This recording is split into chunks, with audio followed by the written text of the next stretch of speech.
Hello and welcome, my name is Robert Mechura, and in today's video I'm going to be giving you some tips and some methods for preventing injuries and for getting rid of injuries that you're already dealing with right now. And it's going to help with them in just a matter of days, and they're very unconventional, and if you think you've heard of some of these tips or methods, you've only heard part of it because I put a twist on it that's going to make it twice as effective. So let's get into the video.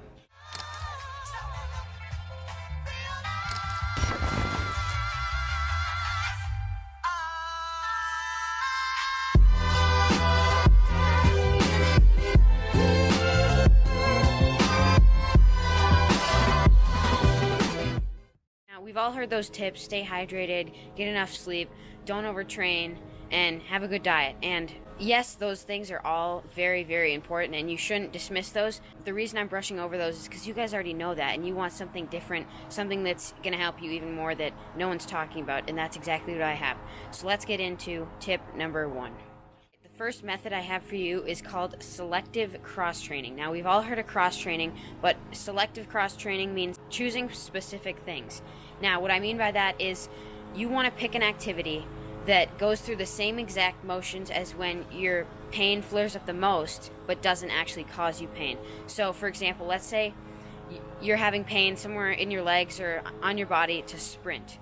Now, a good cross-train for this would be light jogging, underwater running, or biking, because it's going through the same leg motions, but it's not causing you pain. And if it is, then you're going to have to look for something else. Tip number 2 is to roll out specific spots. So it's pretty self-explanatory that rolling out where you're feeling pain is not always the best idea, and oftentimes where you're feeling pain is not where the cause of it is. That's just the spot being affected by it. So rolling out the surrounding area around it can be really beneficial because it can relieve tightness if that's what's causing it, and it can break up fascia to help out the healing process. Tip number 3 is to do resistance band exercises. Now, this has a bit of a twist on it.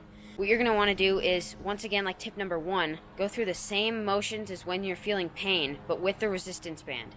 So, and hopefully trying to stay as pain-free as you possibly can. So, for example, let's say you're having the most pain when you sprint. You're going to want to go through a running motion with the resistance band, tying it to something heavy, and then moving your leg up and down or back and forth, putting pressure against it, but doing it light enough or slow enough where you're not feeling any pain, and you're going to want to do repetitions of that until you can do it fully without pain, and then you want to stretch a little farther so you can also strengthen it at the same time and prevent the future injury.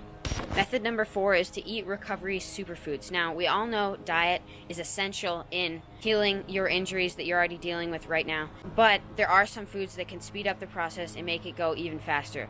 These would include things like bananas, tart cherries, and things high in protein that can reduce inflammation. Now, I did not list even close to all of the foods that there are, so feel free to look up inflammation reducing foods, and those are definitely going to help out in your recovery process, your healing process, and relieving that pain. Tip number 5 is ice massage. Just conventional icing is great for reducing inflammation, but filling up little Dixie cups with water, putting them in the freezer, letting them freeze, and then tearing the paper around it can really help you dig deeper down into your skin and really reach that area better where you're feeling pain. Tip number 6 is to help yourself build new protein for scar tissue, tendons, and ligaments. Now, vitamin C plays a really important role in building protein for your ligaments, blood vessels, scar tissue, etc.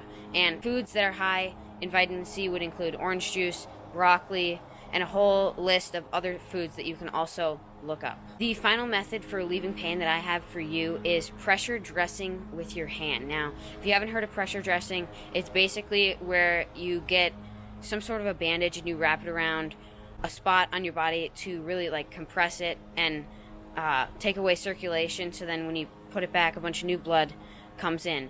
Now, what I mean with your hand is to take maybe 2 fingers, and it's not always safe to do this right where you're feeling pain, but if you do it around it, that you'll stay safe, and it drives blood to your painful area. So you put your hand on a spot and you hold it down for 20 to 30 seconds, so then it stops and restricts blood flow. So all the blood is rushed out, and then once you lift it up, new blood comes in along with new oxygen, which brings in more nutrients and helps with healing of tendons, ligaments, blood vessels, scar tissue, and more. I really tried to diversify this tips list for you so you're not hearing the same thing over and over again, but those were all my tips, and I really hope they're going to help you out staying injury free. And all I ask is that you hit that like button if this video helps you out, and subscribe to my channel so you never miss a new upload that I post every single week.